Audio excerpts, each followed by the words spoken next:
G'day and welcome to The Other Side Interviews. I'm Damien Curry. The day of first broadcast of this week's episode of The Other Side Interviews is August 1, which for many former European colonies is Emancipation Day, celebrating the abolition of slavery throughout the British Empire almost 2 centuries ago. The UK's Slavery Abolition Act of 1833 began a gradual abolition of slavery in most of the British Empire. By the start of the 19th century, the British were the biggest proponents of the abolition of slavery worldwide, having previously been the world's largest slave dealers. My guest today is Professor Nigel Biggar, a British Anglican priest, theologian and ethicist. From 2007 to his retirement late last year, he was the Regius Professor of Moral and Pastoral Theology at the University of Oxford. He is the author of a new book called Colonialism, A Moral Reckoning, which examines the morality of colonialism, a controversial position to take in a Western European world that's far more focused on guilt for its historical misdeeds than any self-satisfaction for its past. Professor Biggar, thank you very, very much for joining us. Thanks for having me on, Damien. I do want to talk about your thesis around colonialism, but today is really a day to, I guess, reflect on the abolition of slavery primarily. What was so remarkable about Britain's decision to abolish slavery? Well, what was remarkable was that slavery had been a universal institution practiced from ancient times until the late 1700s, all over the world, not just by Europeans, but by Arabs before them, by Africans before them, and by Comanche in Northwest America and others elsewhere. So we need to get our heads around the fact that slavery really was universal, even to the point where escaped slaves who escaped from plantations in the West Indies in the 1730s, and escaped into the mountainous interior of Jamaica, they kept slaves of their own. So common was the practice. So what you have toward the end of the 1700s in Northwest Europe is a growing sense that enslaving other people, having other human beings as your property, and when those human beings have no rights whatsoever, that is morally unacceptable. That's a new view that is coming to prominence toward the late 1700s. And so you find, first of all, France in the 1790s abolished the slave trade, but then Napoleon reinstituted it 10 years later. Then Denmark abolishes it in 1804 and Britain abolishes it in 1807. So what's remarkable is not that the British and other European peoples, some of them were involved in slave trading and slavery in the 1700s. That was not remarkable because everyone was doing it. What was remarkable was that in Northwest Europe, anti-slavery became dominant toward the end of the 1700s. That was unprecedented in the history of the world. Okay. This is critical because it really does shift our view. I mean, our understanding of slavery is shaped, I guess, because of the dominance of American culture. We've all been sort of raised on horrible stories of the abuse of African slaves by Europeans in the Americas. Yet that was only a tiny, it's hard to kind of get your head around this, but it was only a tiny piece of the puzzle and a tiny part of the slavery that was going on around the world for hundreds of years. Not that this justifies anything, but it was a phenomenon that occurred for hundreds of years. No, that's absolutely right. And the Arab slave trade of mainly Africans, but also some Europeans, the Arab slave trade is reckoned to have transported 17 million slaves from Africa, although 1.25 million of them may have come from Western Europe. Whereas European countries transported, it's estimated, 11 million Africans from Africa to the West Indies and the eastern coast of North America. So in terms of numbers, the Arab slave trade dwarfed the transatlantic slave trade. And it's often said nowadays that we shouldn't be forgiving of the British and others for engaging in this inhumane practice, because if it's wrong now, it was wrong then. And there's some truth to that, but we do have to reckon with the fact that everyone was doing it. And we need to understand why that was. And in some cases, it was because in those days, when you conquered another people, you had two options. Either you kill all their young men or you enslave them. So, Nigel, really we're talking about something that was an effect of war, the aftermath of war, in a sense. Yes, we are. For example, in New Zealand in the early 1800s, there was lots of war among native Maori. When one Maori group vanquished another, often they would enslave the vanquished, which was, in some respects, preferable to having to slaughter them. So, although we regard slavery as abhorrent, and rightly so, we do need to understand why it was people in the past regarded slavery as a fact of life. I mean, they may well have regarded some forms of slavery as more inhumane than others, or more humane than others. But slavery for most people, for most of time, was a fact of life. So the perception that we have of ourselves as European descendants is being the only perpetrators of this horrible thing is a little distorted and somewhat self-flagellating, I would suggest. Well, it's complete nonsense, and it really is curious that the current anti-colonialists or decolonizers, which, as you hinted, the current fashion for decolonizing is really an American export.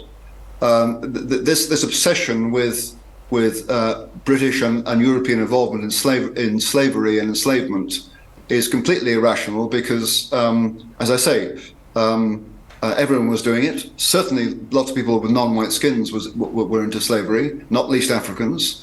And then, what was extraordinary about the British and other European countries was that, for the first time in the history of the world,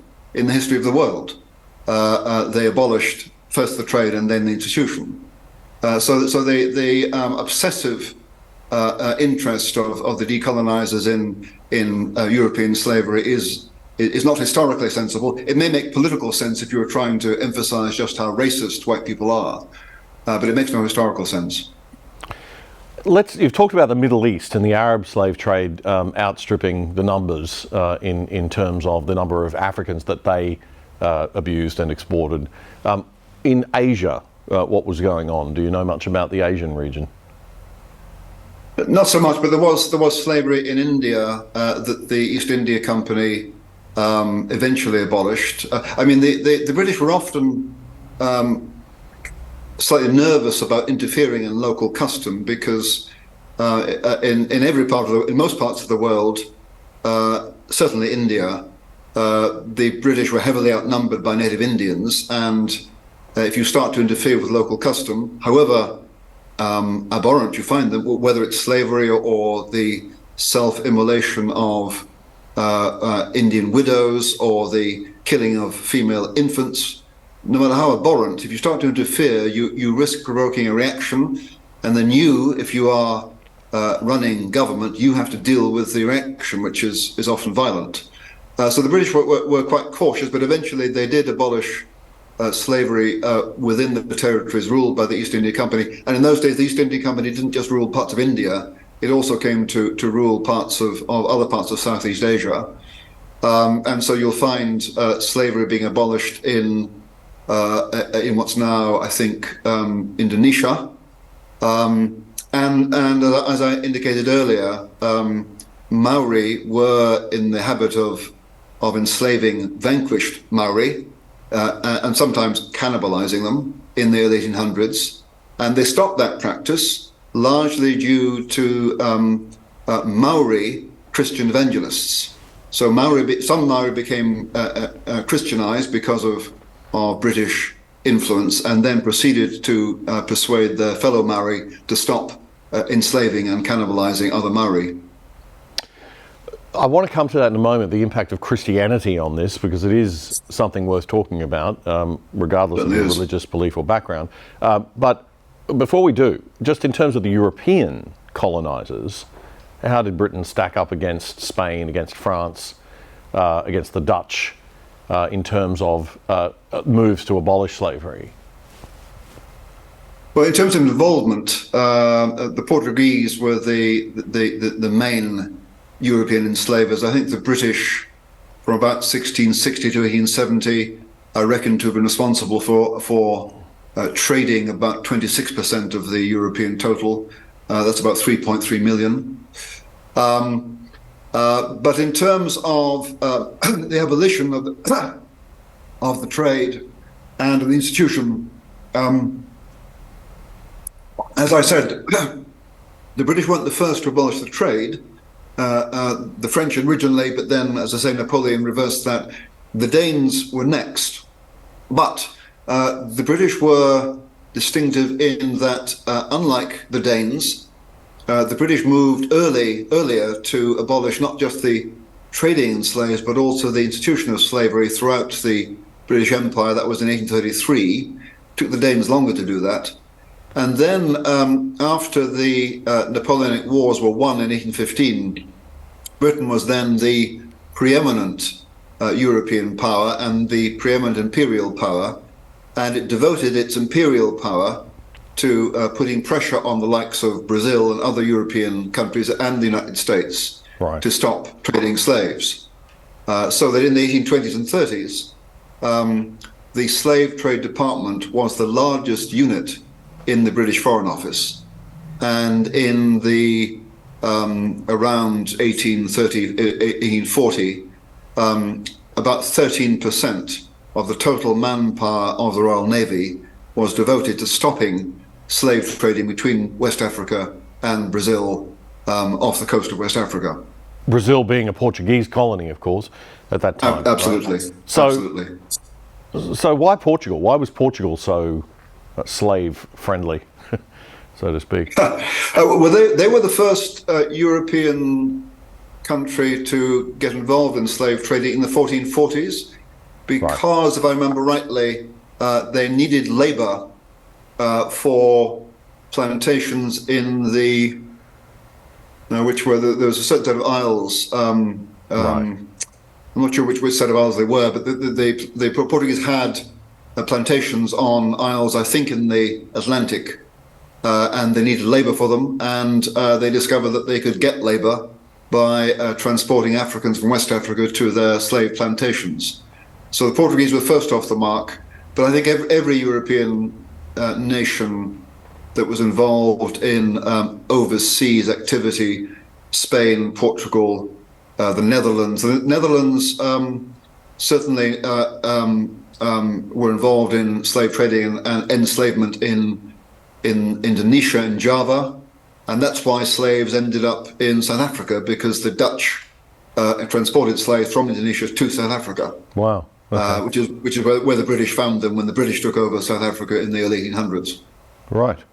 Okay, so in Africa itself, in the 18th century, and the 19th century to a certain extent, but in the 18th century, I think predominantly there was a heck of a lot of slave trading going on between nations, as well as this export, which was driven by local, well, I'd call them businessmen, but, local traders in human beings. Yes, absolutely. I know most about West Africa, and there, yes, I mean, Africans had been enslaving other Africans and then trading them to Arab traders. Oh, first of all, they sold other Africans to the Romans, and then when the Romans were supplanted by Muslim Arabs, they started trading other Africans to the Arabs. So Africans, certainly in West Africa, and I suspect elsewhere too, were involved in slave trading long before Europeans got stuck into it. And again, initially, Africans were enslaved because they lost battles to other Africans, and sometimes the victorious Africans would keep slaves of their own, and on occasion, when a royal personage died, his slaves, and perhaps his wives too, would be buried alive as part of the funerary rites in West Africa. Oh my God! So the fate of African slaves, not all of them, but some of them, was pretty grim.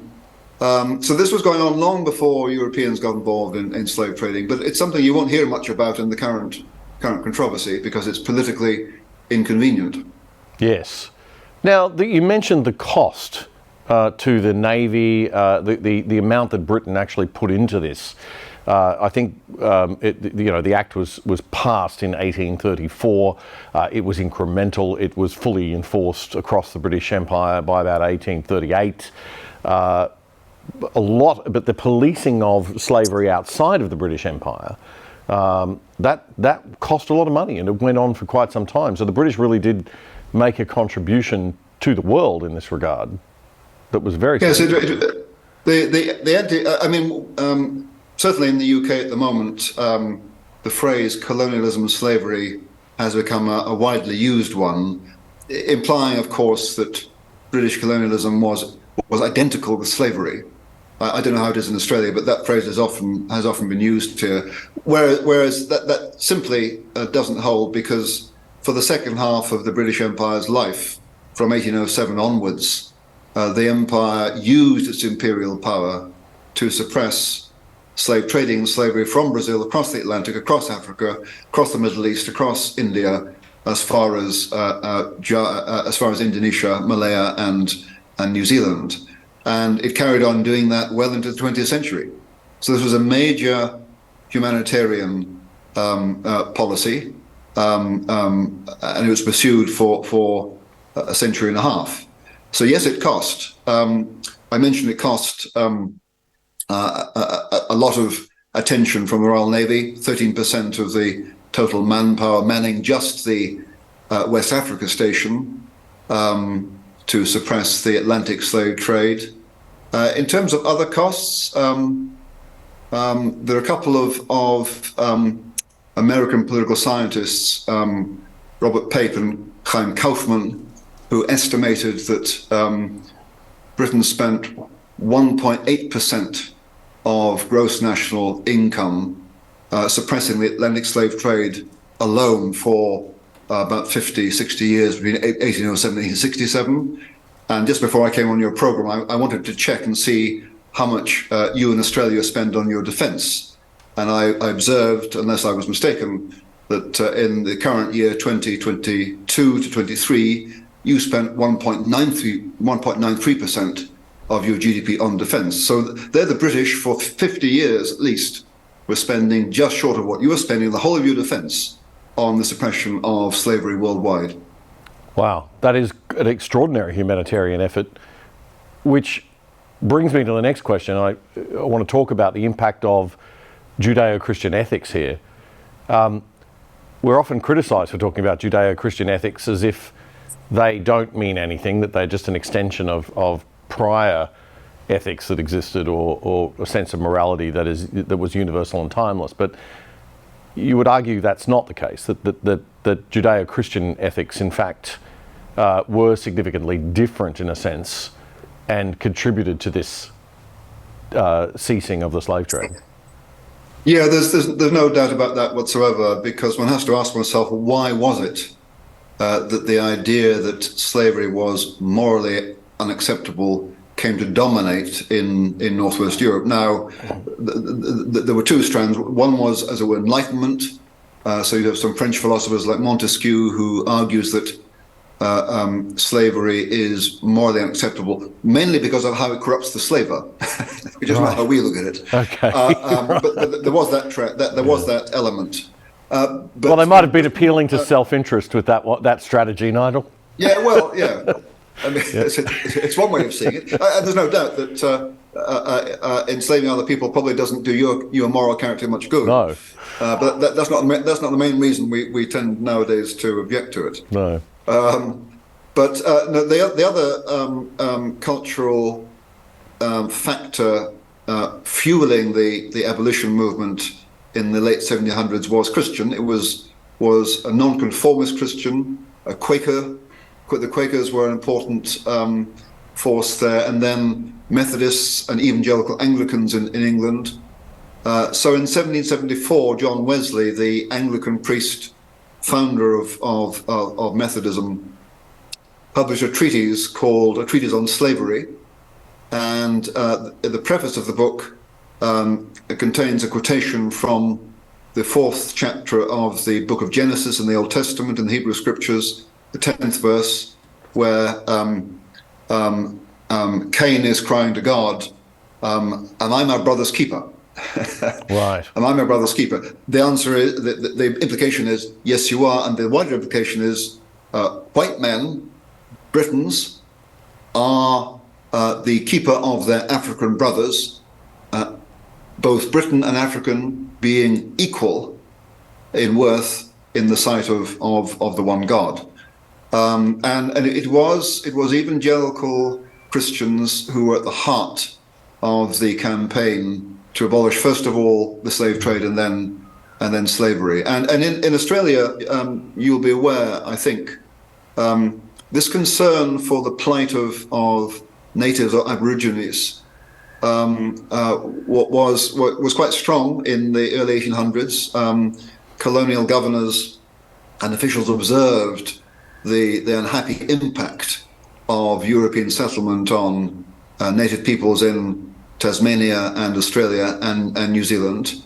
And they were often motivated by an evangelical Christian humanitarianism. But one of your governors, I think, had spent time in the West Indies.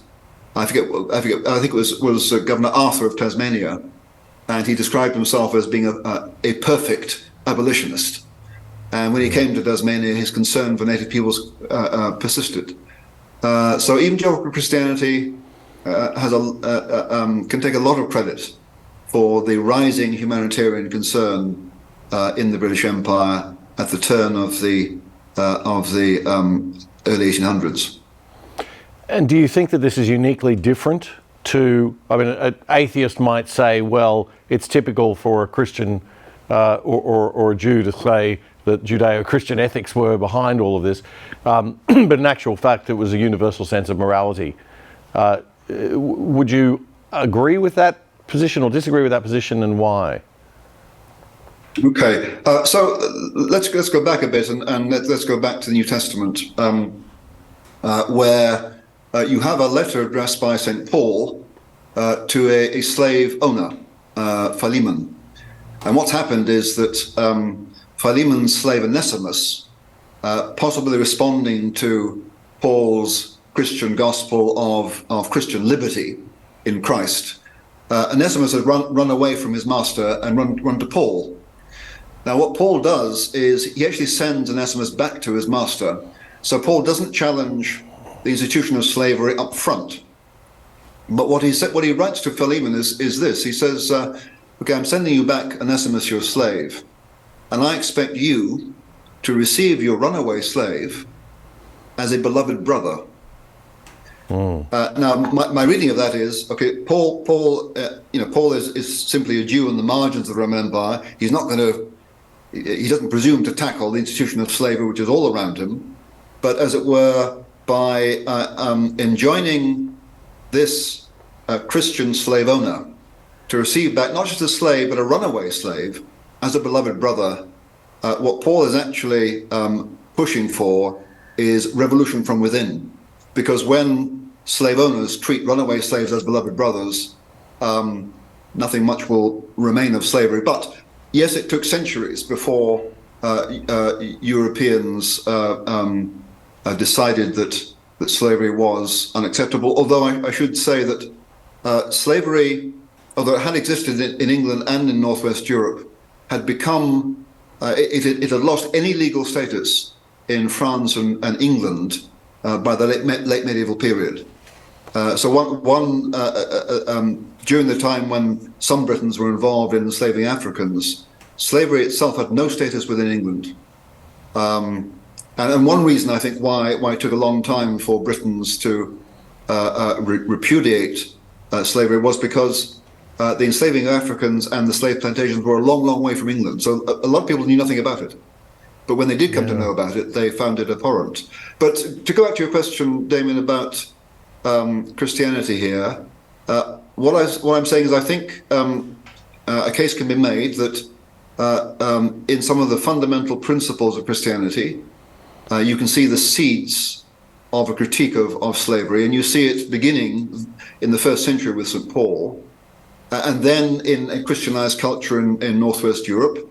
France and England decide that slavery will have no legal status, so if someone claims to have lost their slaves, they can't appeal to the law to recover them by the late medieval period, and this is a Christianized culture. And then in the late 1700s, evangelical Christianity promotes the abolitionist movement. Now, compared to other religions, well, all I can say is that slavery persisted in the Muslim world and in the Ottoman world, in the Muslim Ottoman world, until 1920. It was the pressure from British imperial authorities that moved authorities in Zanzibar, for example, and in Egypt and the Sudan to abolish domestic slavery. It has to be said, domestic slavery was a lot kinder than the chattel slavery in the West Indies and North America, but still, slavery was part of Muslim culture well into the 20th century. Right, okay, so it may have been somewhat a uniquely Judeo-Christian evolution. I understand that the efforts to limit slavery started very, very early with William the Conqueror in 1080. He was... Is that right? Yeah. And there was also, excuse me, he banned the slave trade between Bristol and Ireland, I believe. But that was on the urging of the Bishop of Worcester. I wasn't aware of that. That's interesting. Yeah. Yeah. So as I see it, Damien, both in terms of slavery and in terms of criminal justice, over centuries, Christianity does have a humanizing and ameliorating effect, but it takes a long time. Also in 1102, if my research is right, the Ecclesiastical Council of London condemned the slave trade with England, decreeing, "Let no one dare hereafter engage in the infamous business of selling men like animals." But it was really the late 18th century when the anti-slavery movement took off in the UK, and it was William Wilberforce, I think, yes, who was behind that. Tell us a little bit about that 18th century history of the movement. So yes, so the picture is within England itself, slavery becomes unacceptable in the medieval period, and so what we're dealing with in the late 1600s, 1700s is Britain's being involved in slave trading and slavery hundreds of thousands of miles away outside of England. Yes, I mean the movement to abolish, first of all, the slave trade, as I said, was mainly powered by nonconformist Christians, although there were evangelicals who are, as it were, Methodist-friendly Christians within the Church of England who are also brought on board. William Wilberforce is a member of Parliament. Was Thomas Clarkson also a member of Parliament? They founded the Society for the Abolition of Slavery in 1787. Yes. And it took them 20 years to secure the abolition of the slave trade. And one thing that's remarkable about this campaign was it was widely popular. And this is long before we've got electoral democracy in Britain. This was 1780s, 1790s. But in 1791, there was one petition against the slave trade that carried, I've read, the signatures of 20% of the whole male population of England. Now, this is long before we have any kind of modern communications. Right. Long before electoral democracy. An enormous number or proportion of the male population of all classes supports this campaign. So one of the first popular political campaigns in our history.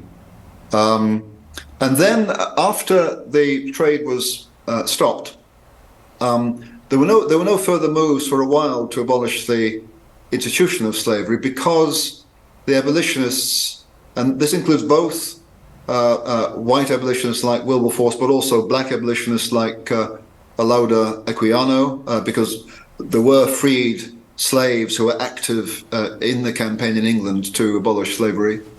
Both white and black abolitionists thought that once the supply of new slaves had been cut off from the plantations in the West Indies, that the business model of the plantations would collapse and slavery would die of its own accord. But that didn't happen. So in the 1820s, they revived the campaign, this time to abolish slavery, and aided also by slave revolts in the West Indies, which were put down with gross violence, and attracted a lot of critical attention from English politicians. By the early 1830s, they had managed to secure the abolition of slavery. The Act was passed in the Act was passed in 1833, and 1834 slaves were emancipated. Nigel, all of this plays into the narrative, or correcting the narrative, if you like, of the evil colonialists, which you write about in your latest book. Let's talk a little bit about colonialism and the current, almost hysterical passion with which people condemn the entire concept of colonialism. It was inevitable that the new world, with its greater technology and more technological advancement, was going to collide with the old world at some point in history, wasn't it? So this would have, colonialism had to happen. Yes, I think that's absolutely right. Given the fact you have nations in Europe and also the United States who have developed naval technology that can carry people to the ends of the earth, sooner or later, Europeans were going to pitch up on the shores of Australia. If it hadn't been the British, in fact, of course, it was the Dutch who first discovered Tasmania, what became known as Tasmania. And if it hadn't been the British, it would have been the French, the Dutch, or the Americans. So it was going to happen. Because of in the case of North America, in the case of Africa, in the case of Australia,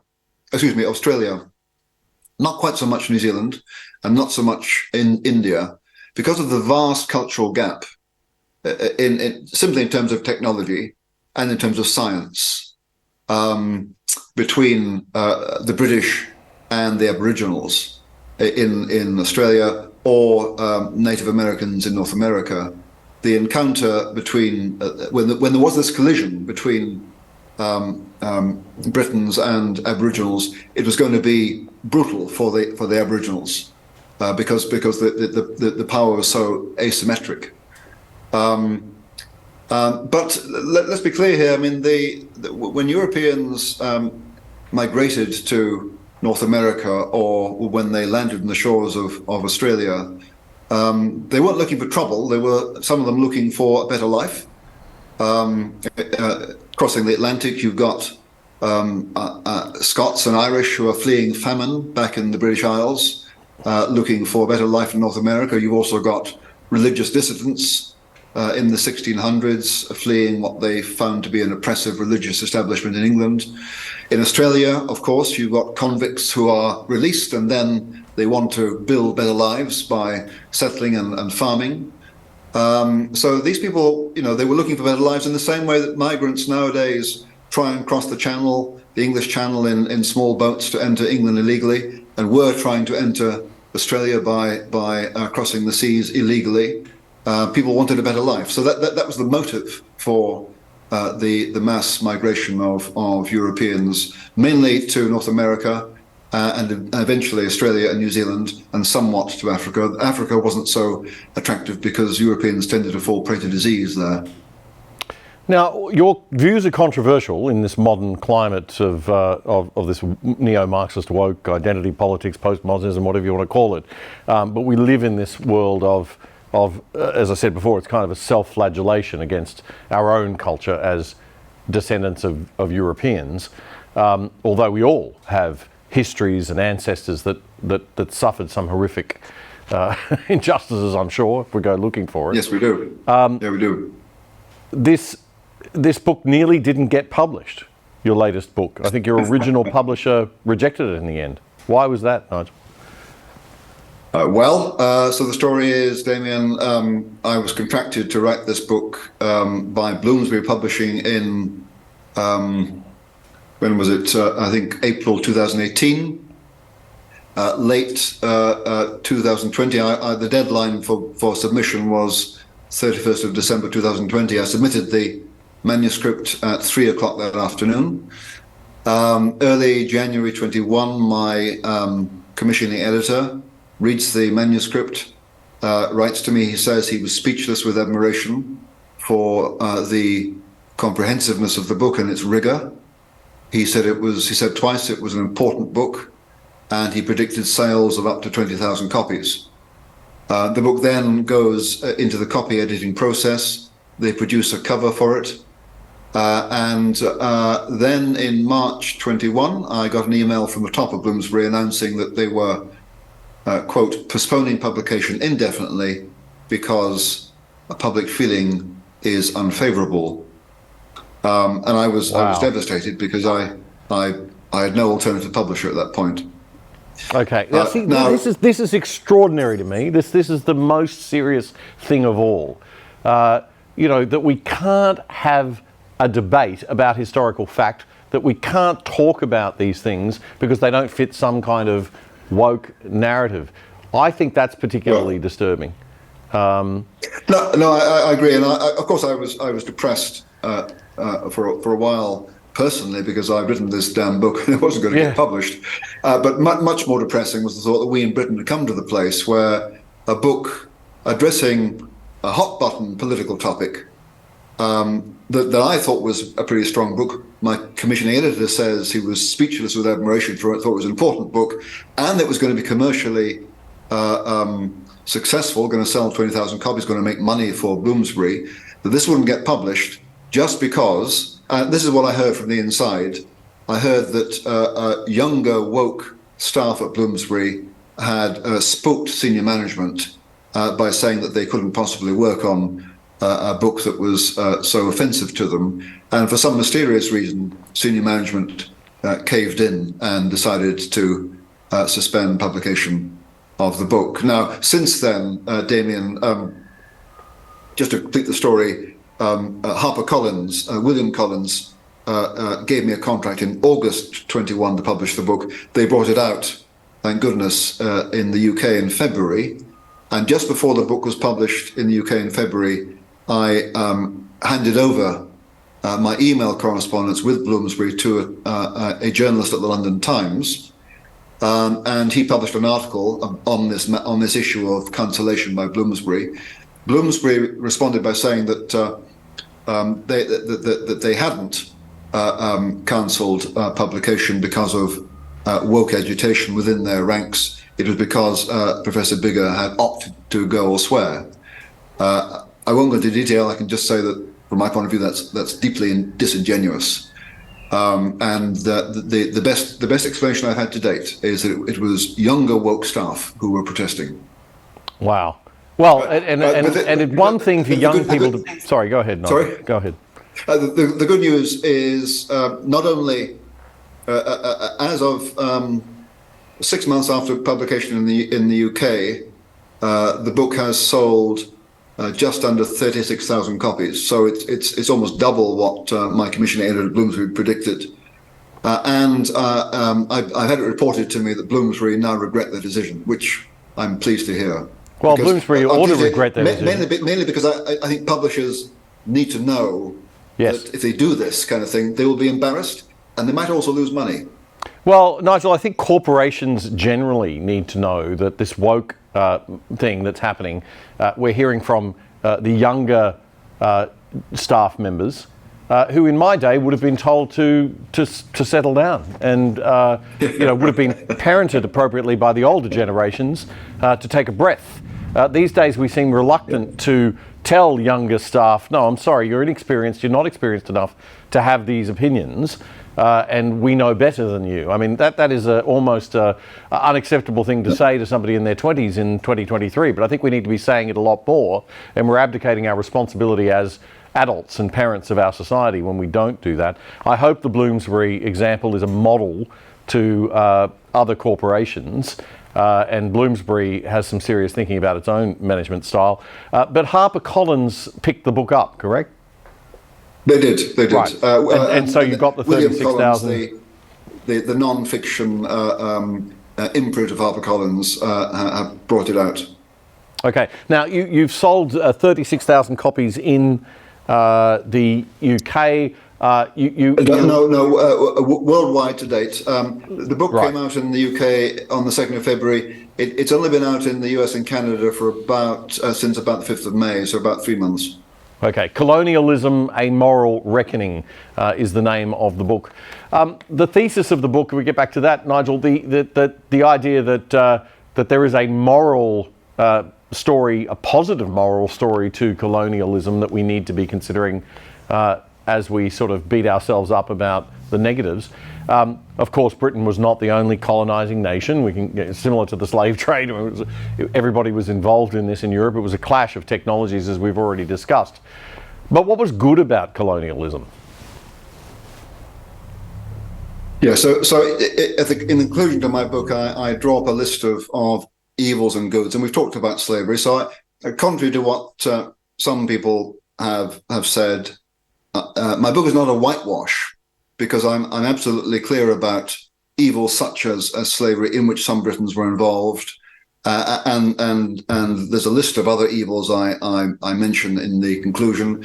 As for the benefits, we've talked about anti-slavery, the humanitarian endeavour there.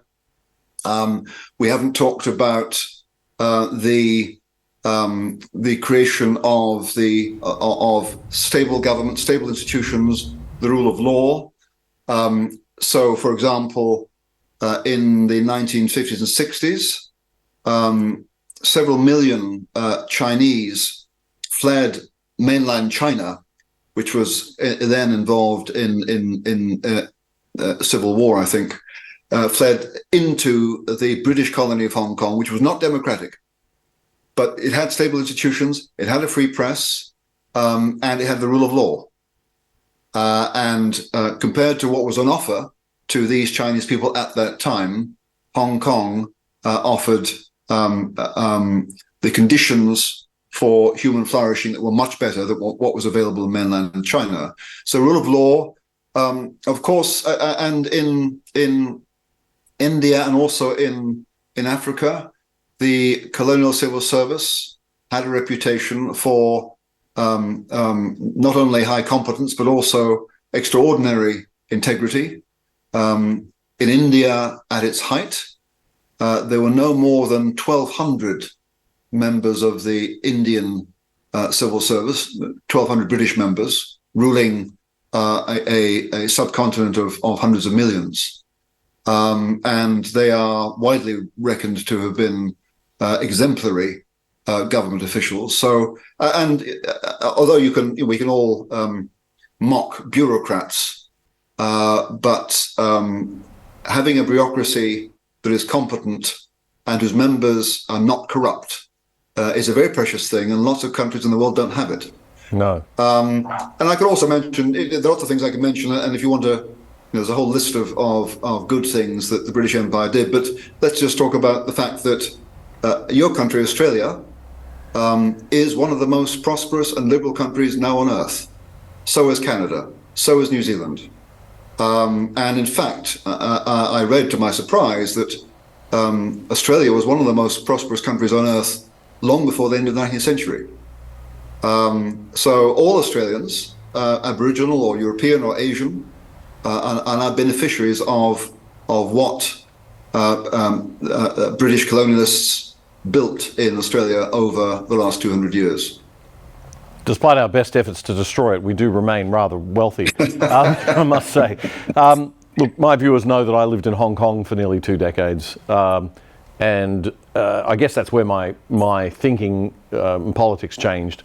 I was a young, arrogant lefty reporter. I moved to Hong Kong.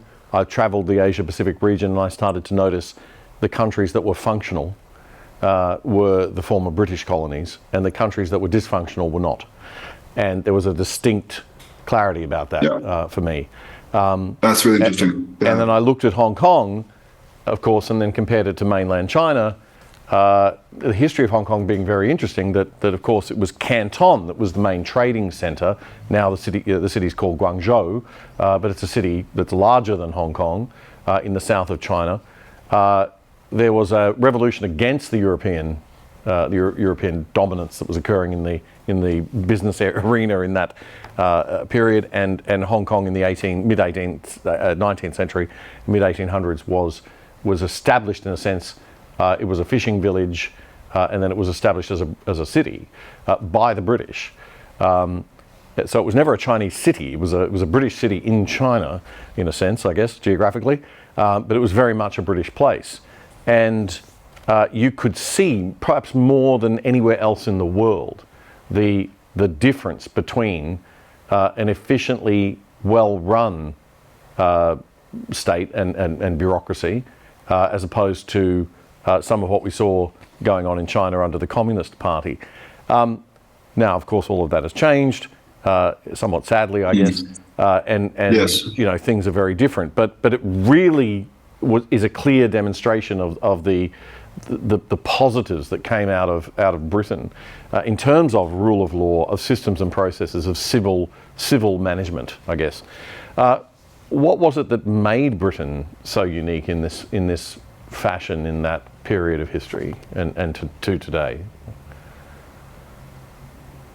That's a good question, Damien. I'm not sure I can answer that very helpfully, except to say that again, in 19th century, the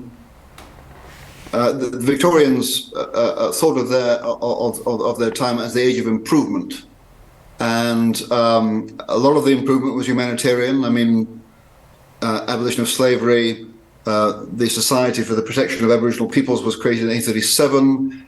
Lots of social reform, concern about the plight of the industrial working class in our cities.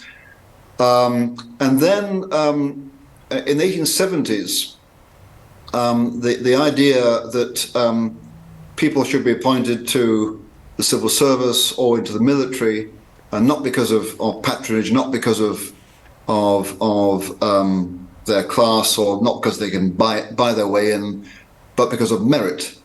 You get admission to civil service by examination. So the idea of competence and competitive exams to fill administration, and in terms of colonial service, the setting up of colleges where would-be colonial servants have to learn languages, Indian languages, African languages, so as to be able to communicate with native peoples. So there was a move toward greater competence, greater integrity in government, no doubt, because Britain had suffered from incompetence. The Crimean War was an example of military incompetence, and incompetence costs. You can't afford it, and the Victorians were determined to get a grip, and they did. But I suppose in terms of rule of law, I mean the whole history of the constitutional development of England, whereby executive power gradually, the royal power becomes subject to the rule of law. I mean, that's partly what the English Civil War was about in the 1640s. And gradually royal power becomes increasingly subject to law. So the rule of law became something very, very important in English culture, and that was exported. Yeah. And I think. Sorry, go ahead. To your experience in Hong Kong, I went to, the last time I was in Hong Kong, I went on to Shanghai for the first time in my life to a conference there about 6 years ago, and I met a young Singaporean couple. She was a barrister, he was in IT, and as soon as we shaken hands and introduced our names, the first thing Daniel says to me, without any provocation, is, "I want you to know that we in Singapore are grateful to you British for the rule of law." I was very flattered to be told that, but I was slightly stunned. But it was interesting that this young Singaporean, upon meeting a Briton, was moved to say that to a complete stranger. Yeah. Well, as an Australian, I would also thank you for that. Although you probably won't hear a lot of praise from Australia these days, but the Ashes are going swimmingly, so we're okay at the moment. Nigel, it's funny you mentioned Shanghai because in the early 2000s, I remember there were a number of corporations, American corporations, British corporations, that decided that they would relocate headquarters from Hong Kong and Singapore to Shanghai, particularly in the pharmaceutical industry. And within sort of 5 years, they'd backpedaled on that considerably. And the main reason was, of all, I mean, there were many reasons, of course, but the main reason was the unenforceability of a contract. If you don't have the enforceability of contract through the courts in a fair system and a transparent system and the rule of law, you can't do business. And I think that's, so as far as the liberal free market goes in the private sector, the rule of law is critical. But also, as you say, in the public sector, the sense of wanting to do good public administration and that desire to have efficient public administration, although, I mean, we can often say that our public administration is not the most efficient, but it is compared to a lot of places around the world. And, another thing that I certainly noticed in Hong Kong was it tended to bring the best of the British and the Chinese commitment to good quality public administration. So I mean, just to wind back a bit, you were asking originally about what good the British Empire did, and we talked about the humanitarian endeavours. We've talked about rule of law and an administration that is efficient and also has integrity. Those last two, I think, are actually very important for human flourishing, for social flourishing, but they sound a bit kind of boring. So rather more exciting is this last point I want to make about what the British Empire achieved.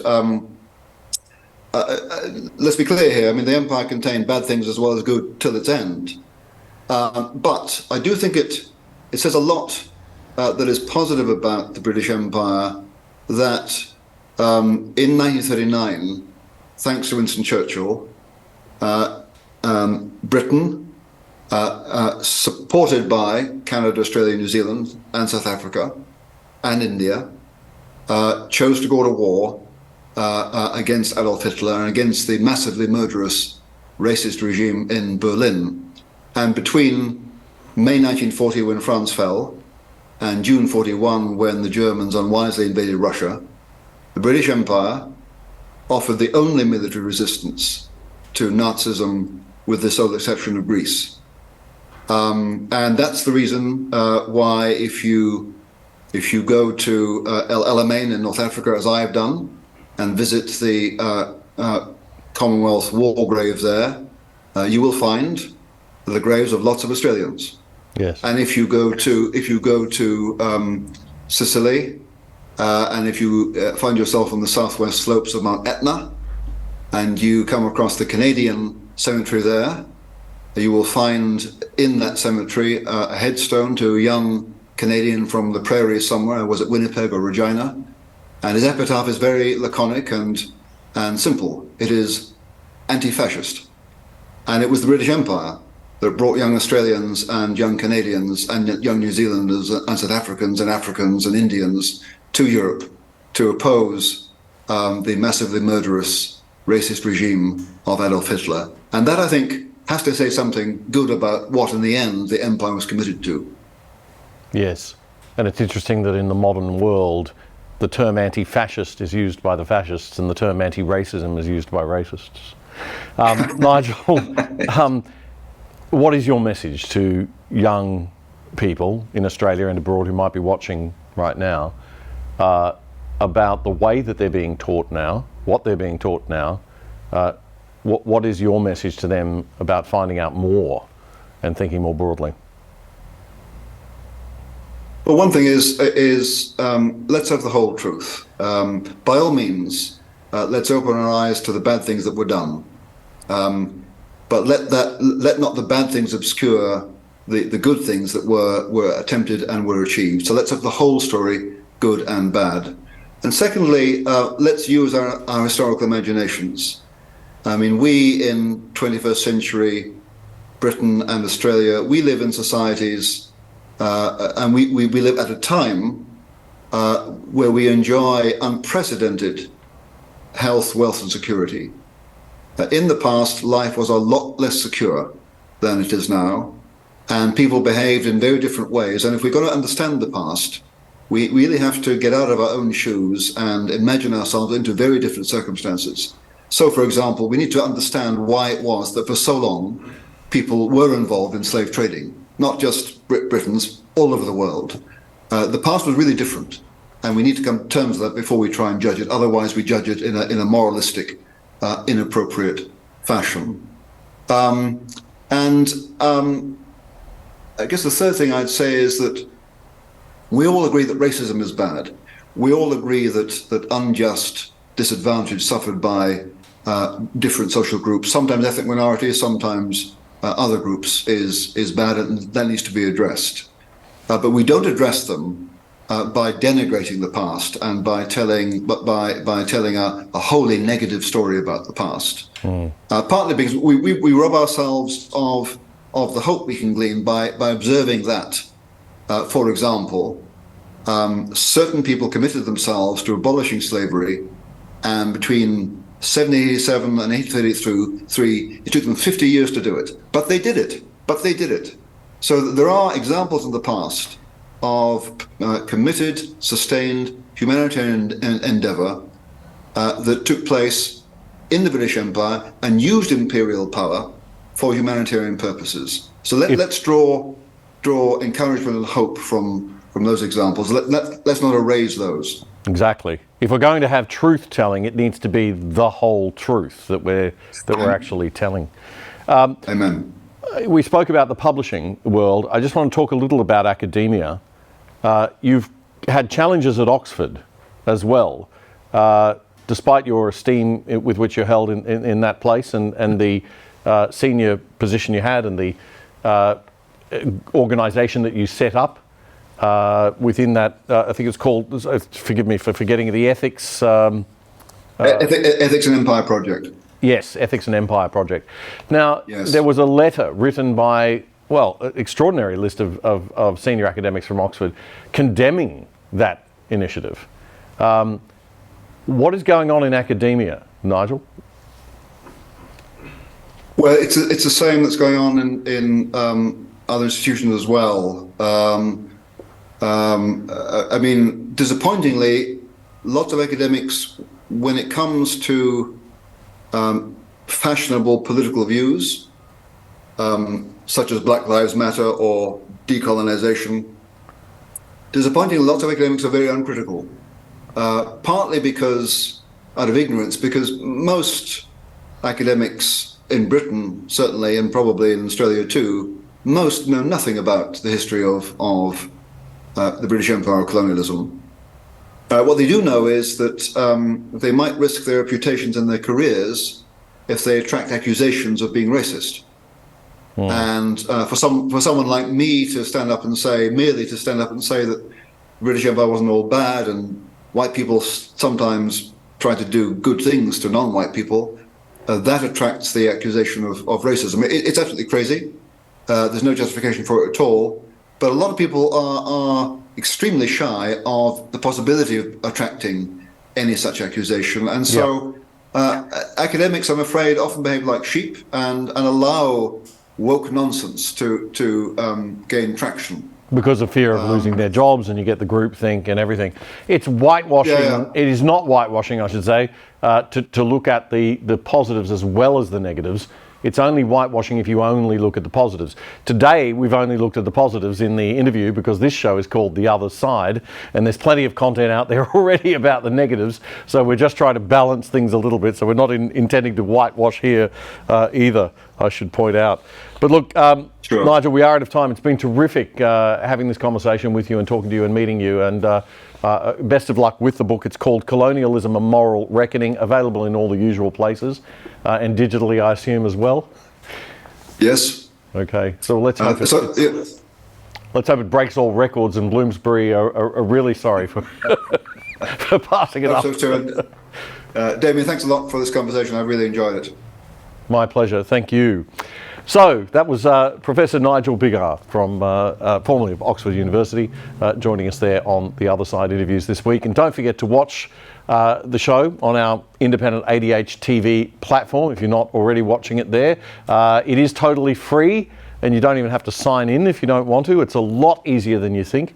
There's nothing to download if you don't want to. Simply go to any web browser and just type in adh.tv and bingo, you're there for free. You'll see the tiles, the little book covers for all of the great ADH TV shows, just like Netflix or a stand type interface. We've got Alan Jones, Spectator TV, Mark Stein, Fred Paul, Nick Cater, many more, and of course the wonderful Alexandra Marshall. So get onto it. All you have to do is click on the Other Side or the Other Side Interviews tile if you want to watch all of our shows. All past episodes are there on demand for you to watch anytime you like for free.